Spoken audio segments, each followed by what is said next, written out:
What's up, everybody? I'm Aiden. I'm Clark. In today's video, we're going to do a tour of our home studio In 2021. Welcome to Liquid Studios.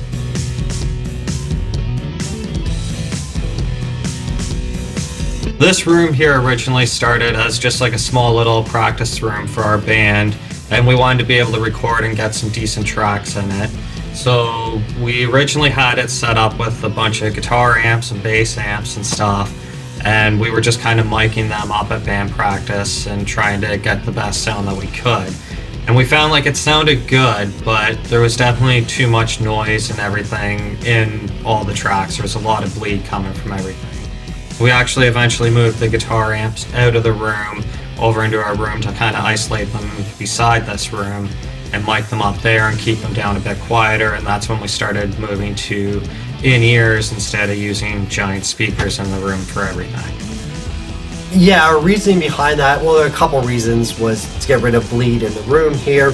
Also, we were concerned too with bleed for the on stage bleed at all when we're performing with the band. That was a bit of an issue. And the other reason too is just lugging around a lot of amps.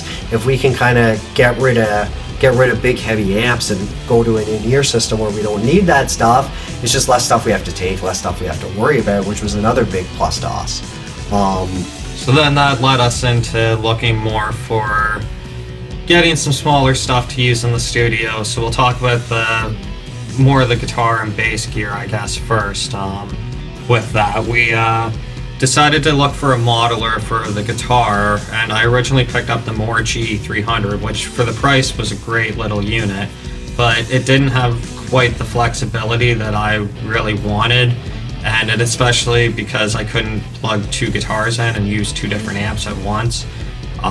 So we still had to have our other guitarist or singer, he had to use his amp still in the room, so we wanted to kind of eliminate that, and that led us down to finally picking up a Helix, and it was an amazing investment. It sounds so great, and it's actually made me rethink my whole approach to my guitars and my pedal board and stuff like that. I've kind of eliminated a lot of the pedals that I used to lug around, and now I just take the Helix with me with the foot controller and an expression pedal, and I'm good to go.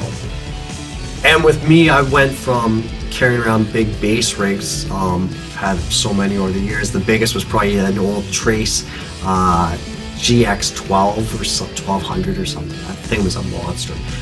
Great sound out of it, but it weighed a ton. And then I had a GK MB1001, which again is a huge heavy amp. And it's like I'm taking these amps with me, but I'm sending out anyways to the front of the house a DI off of my Tech 21 pedal, so it's kind of like the amp is just really a stage monitor for me. So I kind of was looking at different options, and I had a micro head as well too. I ended up going with a GK500 micro head and an orange 2x12 isobaric cab. It was still had some weight to it, but it was smaller and easier. A lot more portable. Yeah, a lot better to be lugging around. But again, you're lugging those things around, and I'm just sending out a DI anyways.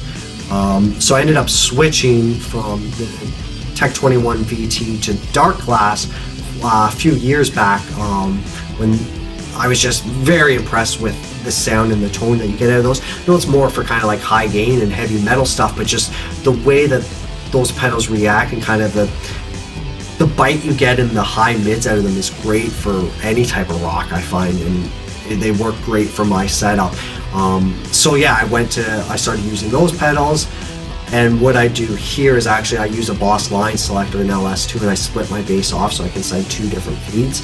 One will go to my Dark Glass, which is like kind of like my amp sound, and the other one just goes out to some pedals and stuff, so I can get a clean DI, so I can get both of those, which works great. I could use it for live as well that way and send both of them, but I don't know if sound guys really want to bother around with that. But for here at the studio, it works great, so I can get a sound that's kind of got a little bit more fizz and distortion on it to get the top end to poke out on the bass and the high mids, and then I also got a clean DI just to make sure the low end is solid and is there and is intact.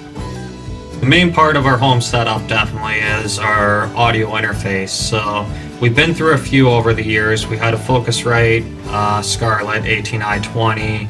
We had a PreSonus 192.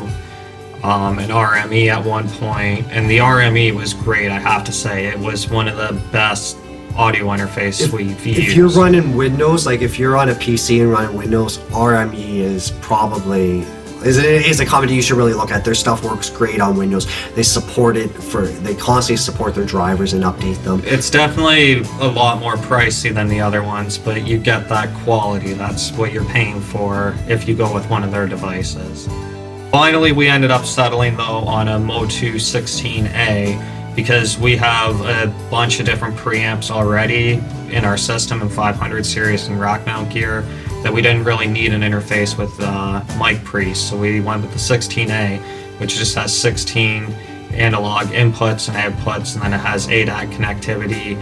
But the biggest plus about it too is that it has AVB networking, so you can plug it into another device and open up a ton more channels, and that's why we ended up buying the PreSonus Studio 3, that's why we ended up buying the PreSonus Studio Live 32R, which is another rack mount unit. We have that set up in another rack on the side of the room, which has 32 mic pre's in it and another 12 outputs, I believe, on it. 16 outputs. 16 outputs. But it connects up through the AVB stream, and we have access to all those channels, as well as our 32 in and out on our Motu. And as long as you don't go beyond the two devices, you don't need an AVB switcher, so they just plug in through a network Cat5 and they talk to each other. It works great. You can get the AVB switch though if you'd like to. We're actually looking at purchasing one so we can eliminate our other interface. Yeah, when we start going through everything here, that's kind of, we'll talk about where we're looking to go with our setup, and that's kind of where our next step kind of is. So with my bass, like I said, I have the two singles that go out.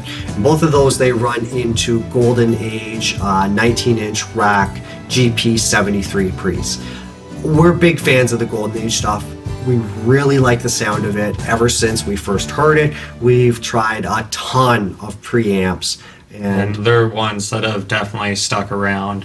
We have quite a few warm preamps as well, but we haven't had the best of luck with the warm stuff. I ended up actually unloading my 19-inch rack mount warm stuff, and I got rid of my 1500 series. It sounded great, but it was just a quality issue that I found. We just had a lot of problems. We still have a couple of them because they sound nice. They, especially in the mids, the warm stuff is so big and full sounding in the mids. If you're doing like dense rock mix, if you want your vocals to just be punching, the warms work great for it. So yeah, my basses both go to those Golden Age pre's, and then out of the Golden Age pre's, they go to the Comp 54s. Which again, they're awesome. Those are great compressors. We also have 3 Golden Age mic pre's and 500 series gear as well that we use on our drum kit mainly. We use them on our overheads, and then we use one on our snare drum, and the one that we use on our snare is actually a modded one, and it sounds amazing. I'm assuming if you were to go with a super high-end Neve 1073 style preamp, that would be in the ballpark of that one. And then we also have the Golden Age EQ hooked up to the snare, and we also have Electron clones of the 1073 EQ on our overheads. And then the overheads after the EQ, then they go into the ART Trans Y FET compressor, which is essentially an 1176 stereo clone. We have an undersnare mic, which goes to an Apex dual RPA preamp. It's just nice because it has a low pass at 75 hertz, which is great to engage that. Plus it has a mic limiter switch on it, so our drummer is a lot louder and plays a lot harder than we do, so it's nice to have that just in case the kick comes through a little loud or anything and you're gonna peak. It's just a nice way to block that. The mics we have in the room here that we're talking through right now that we use for our live streams, they go into the Apex as well. The 47 Junior goes into the Apex J-Pre, which is one of the nicest pre's. It's a really nice preamp. It's got a Jensen transformer on the output. I'm not sure if that really has a massive effect on the sound, but we definitely notice a difference between it and the dual RPA, and I think the main difference between the two is that it has that transformer and the other one doesn't. Yeah, they, especially if you for like voiceover. I don't know if it'd be all that great for like rock vocals or stuff. We've tested it with our singer. It sounded a little sterile to us, but for voiceover or any work like that, like this sounds amazing. It also, the DI on it sounded really nice, I thought, whenever I plugged an electric guitar into it. It was one of the nicest DIs on a preamp. Yeah, very clean and clear, and especially in the top end. We were really happy with that pre. We also have our kick drum hooked up to our Warm Audio 500 series mic pre, and then that runs into our Clark Technic Square 1 dynamic, and we run that in actually 2 channels of it. We run the first channel of it as a compressor, because we have the snare hooked up to a DBX 160, and that's very close to a 160, so we kind of tried to dial it in to give it that same type of vibe and sound to it. And it also runs into a gate as well to help eliminate a lot of the bleed. We have our toms as well, which we have mic chains for them. They go into 2 of the Golden Age full rack systems, and then they go out of there into the ART Trans Y FET compressor stereo pair. And then we have our sub kick mic, which it goes into the PreSonus like Clark kind of touched on earlier. We're using the PreSonus for our sub kick mic. We also have Roland RT mics on our drum kit, which are kind of like a hybrid mic. They have a condenser mic in them, but they also can load triggers and samples into them. So we have those as well going into the PreSonus. And then we have Clark's guitar and our singer's guitar as well going in the PreSonus. They run from my Helix into the PreSonus. And just before we'll dive into the PreSonus bit, but I just want to say the PreSonus is amazing to have in your setup because of the ability for those fat channel plugins, which allow you to pretty much run a bunch of different old style compressors and EQs on all your channels on your mic pre's and that, and we send that to the AVB stream, so it's getting a nice process signal before anything hits the live stream sound. Yeah, it works. It works great. We've been really happy with adding this to our setup. If you're wondering, well, why are you got these triggers on the drums, but you also got mics on the drums? Well, it's because of with the way we want to be able to do the setup. We want to be able to have the band here that we can practice and play along with our in-ears. We also want to have the band here that we could get ready for a live show, and if we were doing a live show, we would want to use those RT mics on the drums, and we would also want to take the PreSonus with us to have that to set up to run off of our in-ear mix. So everything off of the drums that's into our into the Motu and that's running off of our rack equipment, that's kind of more for when we're doing recording. We may throw those in sometimes when we're doing live streams if we want to have the real kick instead of the trigger, but for the most part that's what that stuff's kind of reserved for. And then the RT mics and the stuff that's going into the PreSonus, like the sub kick, that's all the stuff we would use for live or for a live shoot or anything like that. It's also with the PreSonus we can set up aux sends as well, which is amazing. So we can I'm able to do a parallel drum bus in this thing, a parallel vocal bus, all sorts of reverbs. Yeah, it's unreal. And then all that as well I can send out on the AVB stream into the Motu. We can do 48 in and 48 out without the need for the AVB switcher. And if you have the AVB switch, it ups that to allowing you 64 in and 64 out, which is just unbelievable number of channels to have running in the home studio. So the last chain here now is the vocal chain. So what we use for that is 2 of our Golden Age rack pre's. The one is a 73 Deluxe, and the other is the 73 EQ. It has a 2-band EQ on it, which is kind of nice and a little handy. And then it goes out of that actually into another one of the ART Trans Y FET compressors, and then out of that into the Apex 500CX. The 500CX. So the reason why we do that, this is a great trick for anybody if you're ever recording vocals or anything. An 1176 into an LA2A for vocals works great because the 1176 has such a fast attack on it and the LA2A has a slower attack. So it's the 1176 is kind of getting that initial transient and the LA2A is kind of just rolling off anything after that. They work great, and this works great running the dual compressors for our vocals. We actually we use it the same when we track him for recording with the condenser mic, or if he's in the live stream. I don't even have to change the level, which is pretty cool. And yeah, that works awesome for the live vocals, and with the ART having the de-esser is nice for when we're doing live stuff to help tame the cymbals a little bit. We have a dual PC set up in the studio to be able to run different tasks at different times as well. We run a PC in the band room, mainly for our live stream when we're doing community jam and when we're live streaming a band practice or a show. But we also have the other main PC that it runs and operates while we're doing all that, but it's mainly our PC for doing our recording with our band and for doing all our mixing and mastering of our tracks. Yeah, we use it to encode the streams, and we do all our video editing and everything on it. It's a really nice PC. It's a bit of a power. Do you know the specs? It's an older, well, it's not older, but it's a little bit older, I guess, to today's standards now. But it's an AMD Ryzen 7 1700X PC with 32 gig of RAM. It's got a couple SSDs in it, and then a 3 terabyte hard drive in it as well. The one thing I will say with the AMD Ryzen processor, though, is we have Ableton installed in our other PC, and we found that we had issues with Ableton on that PC. I'm not entirely sure if it's all because of the Ryzen processor, but it runs perfectly fine on Intel. So if you do run off Ableton, you might want to look into that before, if you were to make a purchase for a new PC. Yeah, I've heard the new Ryzens, people said that apparently they haven't had issues in some of the Ableton forums, but yeah, we didn't have the best of luck.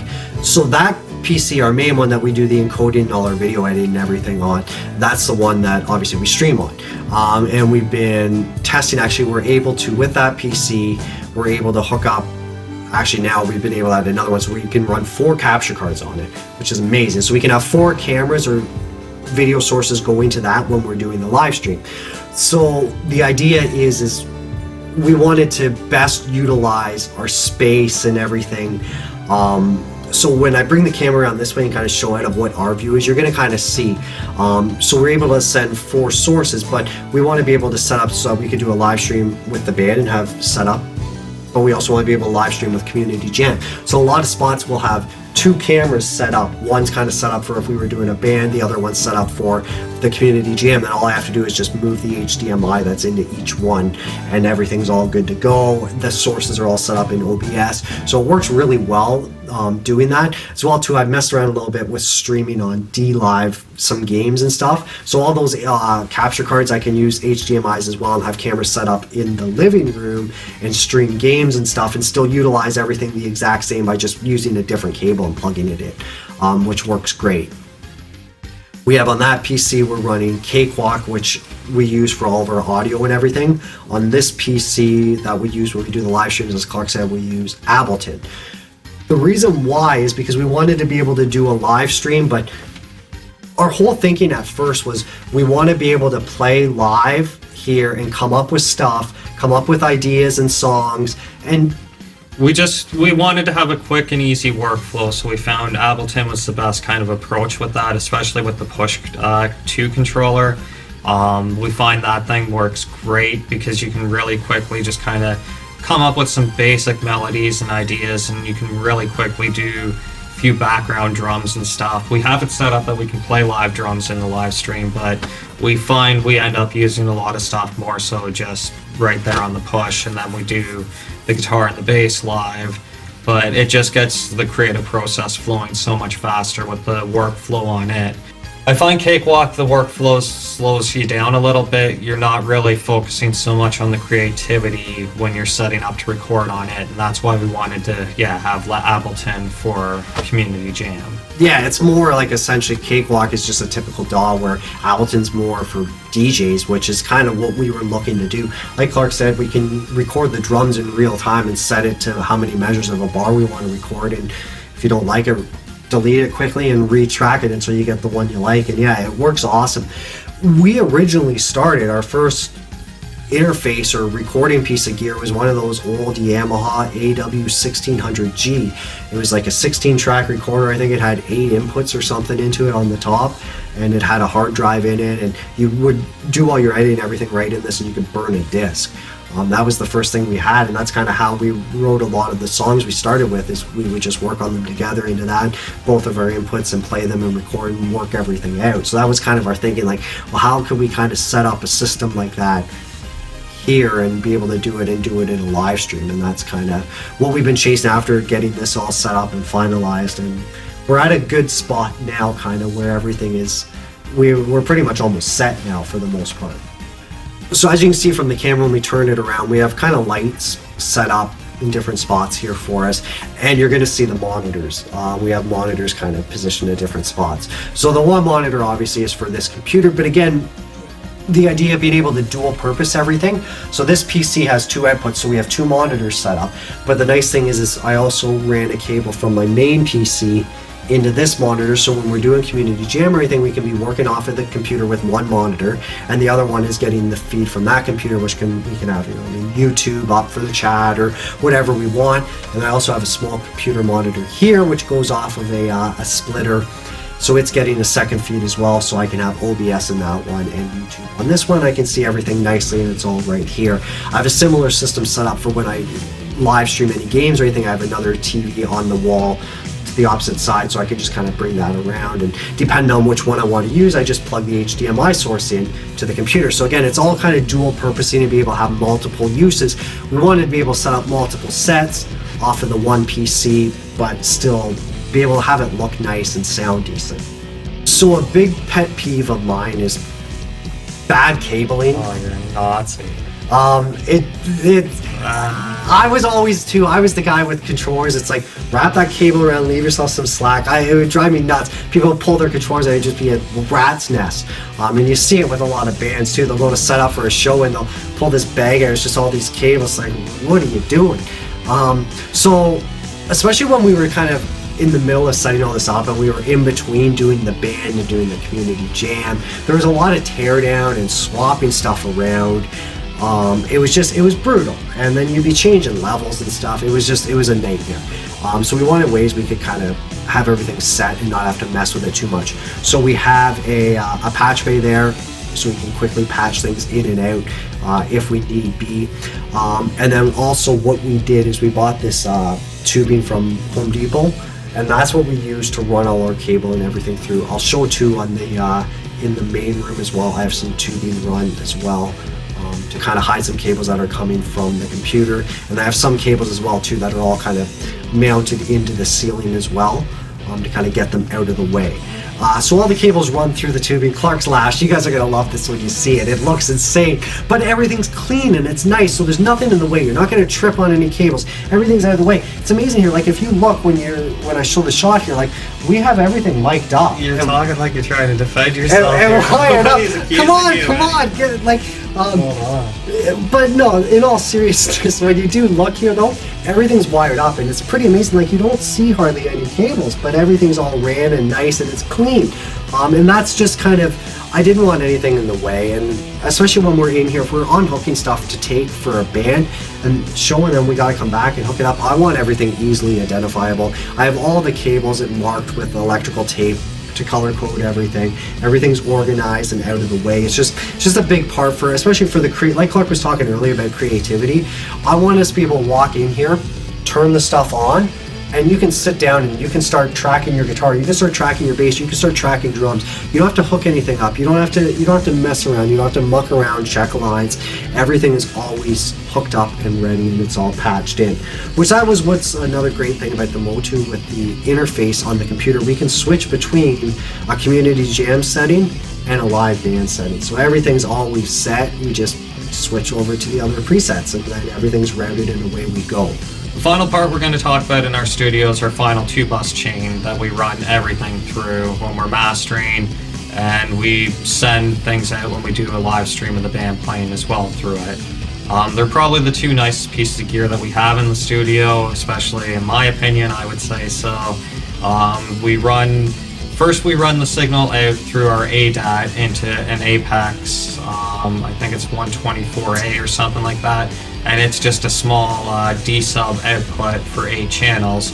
We run that into our BART HRK semi mixer, and then from there we run into an IGS Rubber Bands EQ, which is their Pultec style EQ, and we have that in the 500 series, and it sounds amazing.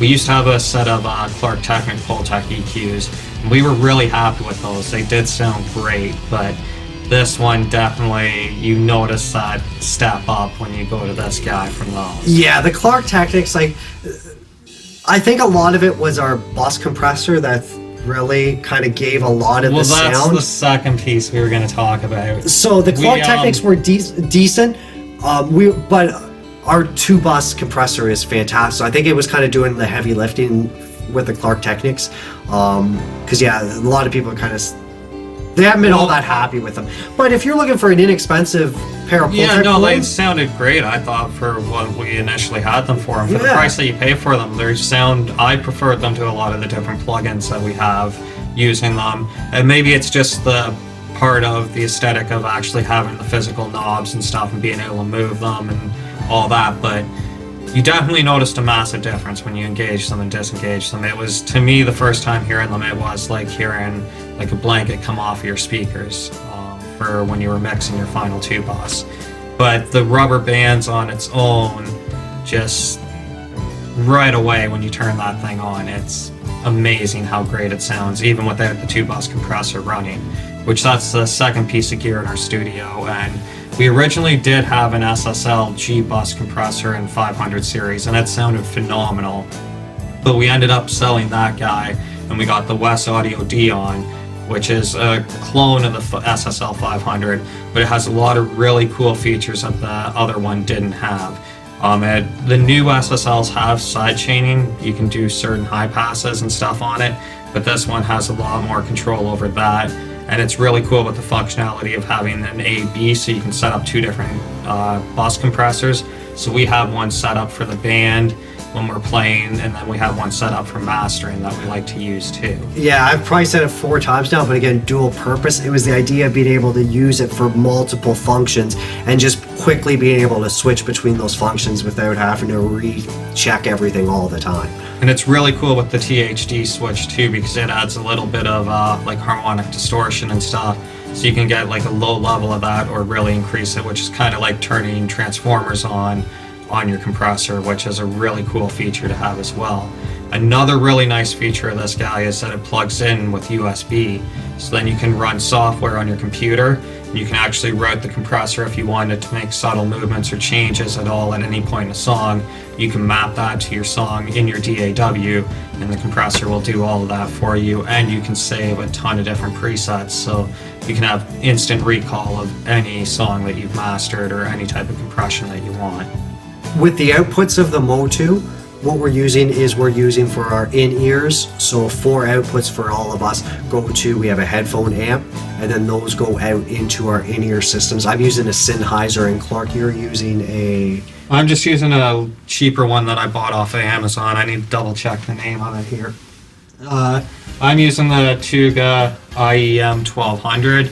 I bought that because it came with 2 packs when I bought it, and it's a stereo one with 2 different outputs, so that way I can run my own independent signal, and we can run one to our singer as well. And then we're using some outputs as well. As I talked earlier about some of our inputs that use the ART Trans Y FET compressor, we're also using some of our outputs on the Motu into those Trans Y FET compressors. The reason why is we can have a setup in the Motu for mixing and mastering, and then we can send any tracks or buses out into those to kind of bust them down using those compressors, or if we're doing a full sum down, we can send stuff out to them before it hits our master bus signal chain, which is a really cool function. We're just really happy with being able to kind of use it in that capacity as well. And then we do an output as well for our drummer. So we're going to kind of take you in behind so you can kind of see what his setup is. But he's essentially getting an output, and he has that going into a mixer there. Yeah, he has a little mixer behind the drum kit that he runs a mix, but he gets a little bit different of a mix than the rest of the band. So he likes to just get the singer and his guitar really in that mix, and then he gets his own other feed of my guitar output and Aiden's bass output, so that way he has control more of those levels, and he only has to worry about the other 2 levels in the DAW. Yeah, it's just for consistency too, so that way if we ever go out and play live, it's using He the knows same exactly system. He's what comfortable he's gonna with have that. with the sound, yeah. It works really well for our setup here.